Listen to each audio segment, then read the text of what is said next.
এই কয়েকদিন আগে কিন্তু মসজিদে নামাজ পড়ে গেছি, প্রতিবাদ ছিলেন এই তো 15 দিন হবে, বেশ কিছু দাবি ছিল প্রতিবাদ। আসলে প্রতিবাদের কথা বললে এত স্পিচ আর এই আম বাগানের প্রতিটি আনাচে কানাচে আপনার প্রতিবাদ প্রায় 2 বছর। 3 দিন আগে আমার অফিসে গেছে, যাওয়ার কথা বললে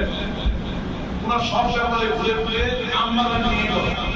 নিজের কাছে কোথাও বলতে আমাকে বলতেন আমাদের জামাই, এই নামটা উনি দিছি, মানে কিশোর কিশোরের জামাই, কিশোরের জামাই বলতেছে